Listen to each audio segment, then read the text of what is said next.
وہ ایک فقیر تھا، بازار سے گزر رہا تھا تو لوگوں کو دنیا میں کھوئے ہوئے دیکھا تو دل میں رحم جاگا، تو ان کو سمجھایا کہ یہ سب کچھ دنیا ہی نہیں ہے، اس دنیا کے بعد بھی کوئی جہاں ہے، تم نے کسی کے حضور پیش ہونا ہے اور اپنے اعمال کی جواب دہی تمہارے کندھوں پہ ہے، تو آؤ اپنی آخرت کو یاد کرو اور اپنے رب سے تعلق جوڑ لو۔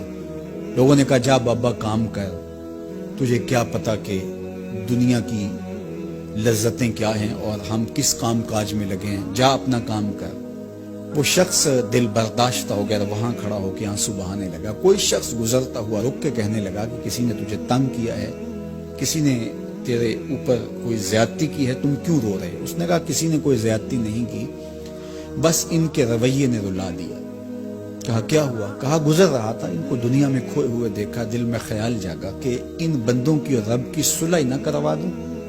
تو کہا پھر کیا بنا؟ کہا وہ تو مان گیا تھا، یہی نہیں مانے۔ وہ تو کہتا تھا لے آ میری دہلیز پہ، میں سارے گناہ معاف کر دوں، ہم تو مائل بکرم ہیں، کوئی سائل ہی نہیں، لیکن ان سے بات کی تو یہ نہیں مانے۔ خیر وقت گزر گیا، وہی شخص دو ایک دن کے بعد قبرستان کے قریب سے گزرا تو وہی فرد وہاں روتا ہوا پایا گیا۔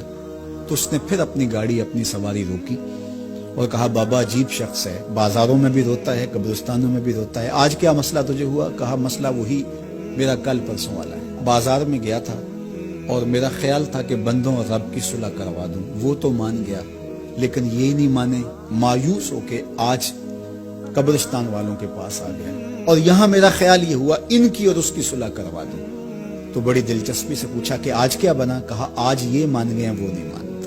تو قبل اس سے کہ وہ وقت آئے اور ہم کہیں کہ یا لیتنی قدمت لحیاتی، ہائے میں نے یہ زندگی آخرت کے لیے آگے بھیج دی ہوتی، تو آج وقت ہے، وقت پر کافی ہے قطرہ بھی آب خوش ہنگام کا، جل گیا جب کھیت برسا می تو پھر کس کام کا۔ جنہوں نے اپنی زندگی گناہوں میں گزار دی، خواہشات نفس میں گزار دی، آرزوؤں اور تمناؤں میں بسر کر دی، دو دنی چار کے چکر میں پڑے رہے، دولت کے انبار لگ گئے، پھر بھی نفس رجا نہیں ہے، اندر کی خواہشات تشنا کی تشنا ہی رہی، پھر بھی سیرابی نہیں ہوئی۔ کوزائے چشم حریصاں پر نشد، تا صدف کانے نشد پر در نشد۔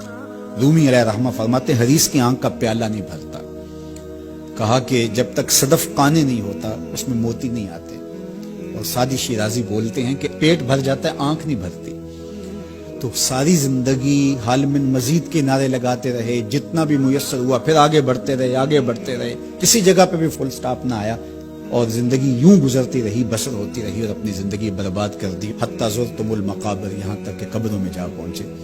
تو آج اپنی آنکھوں کے سامنے موت کا رقص دیکھ رہے ہیں اور ہم پوری کائنات کے اندر دیکھ رہے ہیں کہ جو وسائل سے مالا مال تھے، جنہوں نے دنیا کو تسخیر کرنے کا دعویٰ کیا تھا، جن کا خیال یہ تھا کہ ہم ہر طرح کے حالات سے نپٹنے کی صلاحیت رکھتے ہیں، ہمارے پاس تمام وسائل میسر ہیں، لیکن آج کس طرح بے بسی کی تصویر نظر آتی ہے۔ تو انسان کو سمجھنا چاہیے کہ اللہ کی طاقت کتنی ہے۔ ایک تو قیامت کے دن جب لوگ آغوش موت میں ہوں گے اور بڑے بڑے متکبرین، سرکش، متمردین، بادشاہ، شہنشاہ، کج کلا آغوش موت میں ہوں گے، تو اللہ تعالیٰ فرمائے گا آج کس کی بادشاہی ہے؟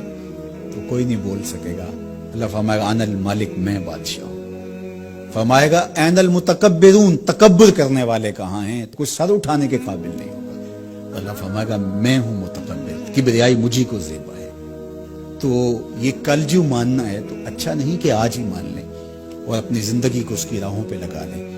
تو یہ مختصر زندگی اللہ کی امانت ہے، اللہ جل شانہ ہمیں اس زندگی کو اس کے راستے میں لگانے کی توفیق دے۔ یہ آزمائش کی گھڑیاں، یہ سزا کے جھٹکے، یہ عبرت کے تازیانے، یہ ہمارے سمجھانے کے لیے ہوتے ہیں۔ حضرت امام غزالی فرماتے ہیں یہ ڈوبتا ہوا سورج روز ہمیں بتاتا ہے کہ میاں زندگی پائیدار نہیں ہے، ایک دن تمہاری زندگی کا سورج بھی ڈوب جانا ہے۔ یہ پھیلی ہوئی قبریں، یہ جوانی سے بڑھاپے کی طرف بڑھتے ہوئے لوگ، یہ اٹھتے ہوئے جنازے، یہ سب کچھ تمہیں بتاتے ہیں، تم سمجھو اور اپنی زندگی کو خیر کی راہوں پر ڈال لو۔ یہ دارالعمل ہے، وہ دارالجزا ہے، پھر دارالجزا میں عمل نہیں ہوگا، پھر پچھتاوا، پھر ڈاڈا پچھتاوا، سخت پچھتاوا، حسرت پہ حسرت، دکھ، اذیت، ہائے کوئی چیخ چیخ کے کہتا تھا میں اس کی بات مان لیتا، میرے گھر میں قرآن پڑھا تھا میں کھول کے دیکھ لیتا، میں مصلحین کی بات سن لیتا، میں اٹھتے ہوئے جنازوں سے کچھ سمجھ لیتا۔ تو کل جو پچھتانا ہے تو آج ہی پچھتا لیں اور اپنی زندگی کو اللہ اور اس کے رسول کی راہوں پہ لے آئیں۔